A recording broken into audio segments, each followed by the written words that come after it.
गुलाब का घमंड एक शिक्षाप्रद कहानी। बसंत ऋतु थी। जंगल के बीचों बीच एक गुलाब का पौधा खिला हुआ था। उसके फूल बेहद सुंदर थे और वह अपनी सुंदरता पर बहुत इतराता था। पास ही कुछ लंबे चौड़े चील के पेड़ खड़े थे। वह आपस में बातचीत कर रहे थे कि एक चील ने गुलाब की ओर देखा और कहा, गुलाब के फूल कितने सुंदर होते हैं। काश मैं भी इतना सुंदर होता।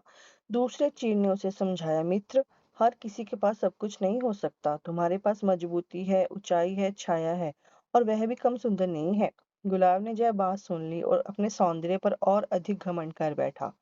उसने गर्व से कहा, इस जंगल में सबसे सुंदर मैं ही हूँ। तभी पास ही खिला सूरजमुखी का फूल बोला, गुलाब, तुम ऐसा कैसे कह सकते हो? इस जंगल में तो बहुत सारे फूल हैं और तुम बस उनमें से एक हो। गुलाब हंसा और बोला, लेकिन सब मेरी ही तारीफ करते हैं। और देखो उस नागफनी को, कितना कुरूप है। उस पर तो कांटे ही कांटे हैं। कोई उसे देखना भी नहीं चाहता। चीड़ चीड़ के पेड़ ने टोका, गुलाब, तुम खुद भी तो कांटों से भरे हुए हो, फिर भी तुम इतने सुंदर हो सकता है नागफनी में भी कोई अच्छाई हो। गुलाब को गुस्सा आ गया, तुम मेरे और उस नागफनी के कांटों की तुलना मत करो। मैं सुंदर हूँ, वह नहीं। यह तुलना ही अनुचित है। चीड़ ने बात बढ़ाना ठीक नहीं समझा और चुप हो गया। दूसरी ओर नागफनी का पौधा चुपचाप खड़ा रहा। उसने भी कुछ नहीं कहा। लेकिन गुलाब का व्यवहार और चिढ़ गया। उसने अपनी जड़ें नागफनी से दूर करने की कोशिश की, लेकिन ऐसा करना तो संभव ही नहीं था। हार कर वह बोला, तुम निरर्थक हो और ना सुंदर हो ना किसी काम के। मुझे दुख है कि मुझे तुम्हारे पास रहना पड़ रहा है। नागफनी ने संयम से कहा, भगवान ने किसी को भी व्यर्थ नहीं बनाया है। हर किसी में कोई ना कोई विशेषता होती है। गुलाब ने उसकी बात को नजरअंदाज कर दिया। समय बदला।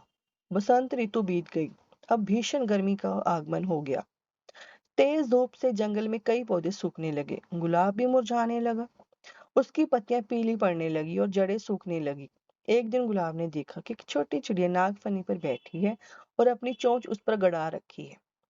कुछ ही देर में चिड़िया उड़ गई और उसे काफी ताजा और सक्रिय लग रही थी।